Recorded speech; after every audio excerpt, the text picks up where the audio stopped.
रावेरमध्ये बारामतीप्रमाणे नणंद भाऊजाईंमध्ये सामना होण्याची दाट शक्यता वर्तवण्यात येते।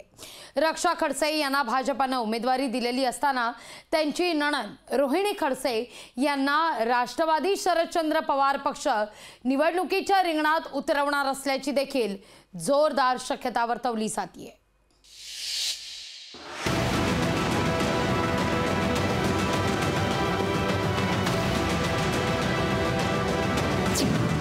रावेरमध्ये नणंद विरुद्ध भाऊजाई सामना। रक्षा खडसेंविरोधात रोहिणी खडसेंना उमेदवारी। रावेरमध्ये खडसे घराण्यातच भाऊबंदकीचं महाभारत। भाजपने महाराष्ट्रात जाहीर केलेल्या पहिल्या यादीत रक्षा खडसेंना दिलेली उमेदवारी धक्कादायक मानली जाते। रक्षा खडसेंचे सासरे एकनाथ खडसे यांनी भाजपशी उभा दावा मांडलेला असताना रक्षा खडसेंना भाजपने उमेदवारी दिली आहे। रक्षा खडसेंच्या उमेदवारीनं भाजपचे कार्यकर्ते काहीसे गोंधळात पडलेले असताना राष्ट्रवादी शरदचंद्र पवार पक्षाने एकनाथ खडसेंच्या कन्या रक्षा खडसेंना उमेदवारी देण्याची तयारी केली आहे।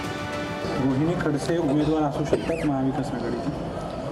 असू शकतात, कारण सर्व काल सगळ्यांचा जागर त्यांच्या नावाने होता। भाजपकडून उमेदवारी मिळाल्याचा आनंद स्पष्टपणे रक्षा खडसेंच्या चेहऱ्यावर दिसत होता। त्यांनीही रोहिणी खडसेंशी दोन हात करण्याची मानसिक तयारी केली आहे।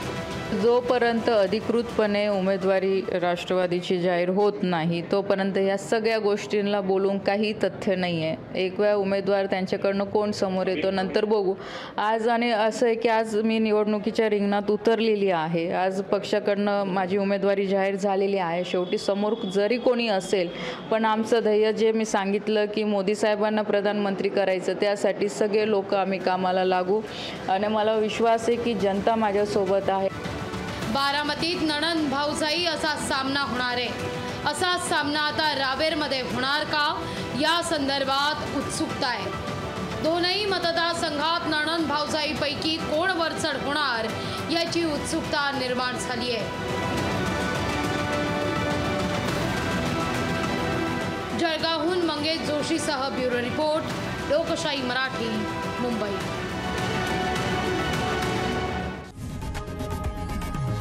लोकशाही मराठी ऐका, पहा, जागरूक रहा।